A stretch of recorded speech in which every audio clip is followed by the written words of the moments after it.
Welcome to steno dictation. Dictation 5 second बाद शुरू होगा। स्टार्ट। जैसी आशंका थी वैसा ही हुआ। संसद के शीतकालीन सत्र की शुरुआत हंगामे से ही हुई।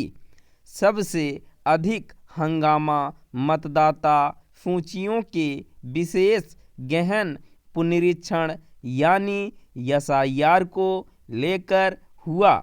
विपक्ष की मांग है कि बिहार के बाद अन्य राज्यों में जारी एसआईआर को लेकर सदन में चर्चा कराई जाए। इस पर चर्चा हो तो सकती है, लेकिन आखिर सरकार इस पर विपक्ष के उन सवालों का जवाब कैसे दे सकती है जो वस्तुतः चुनाव आयोग को देने हैं। एसआईआर की प्रक्रिया चुनाव आयोग की ओर से कराई जा रही है और इसे लेकर उठे सवालों का सही सटीक जवाब वही दे सकता है। ऐसा नहीं है कि चुनाव आयोग एसआईआर को लेकर उठे सवालों का जवाब देने से मना कर रहा है।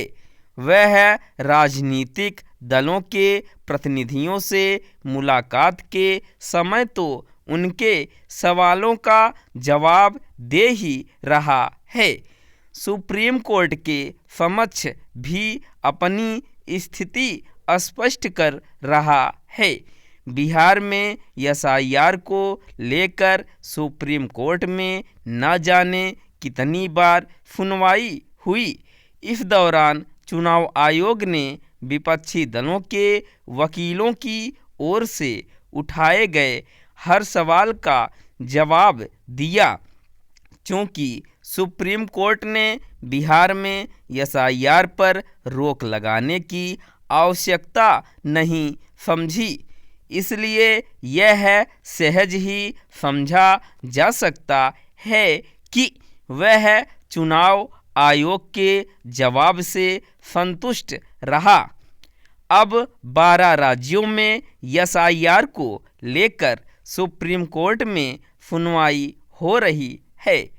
इसमें संदेह है कि इस सुनवाई से विपक्षी दलों को कुछ हासिल हो सकेगा, क्योंकि सुप्रीम कोर्ट एसआईआर में किसी तरह की त्रुटि नहीं देख रहा है।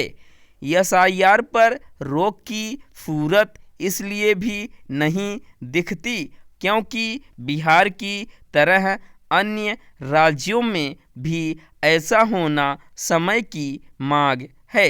यह समझा जाए तो बेहतर कि मतदाता सूचियों को ठीक करने का एक ही उपाय है और वह है एसआईआर। विपक्ष एसआईआर को लेकर अपने सुझाव तो दे सकता है, लेकिन यदि वह यह चाहेगा कि ऐसा किया ही न जाए तो यह संभव नहीं। एसआईआर को लेकर संसद में हंगामा कर विपक्ष चर्चा में भले आ गया हो, लेकिन एक तरह से वह हारी हुई लड़ाई लड़ते हुए दिख रहा है। इसका पता इससे चलता है कि लोकसभा में हंगामे के बीच ही मणिपुर से संबंधित जीएसटी विधेयक बिना किसी चर्चा के पारित हो गया। बिना चर्चा विधेयक पारित होना अपवाद तो हो सकता है, लेकिन उसे चलन नहीं बनने देना चाहिए।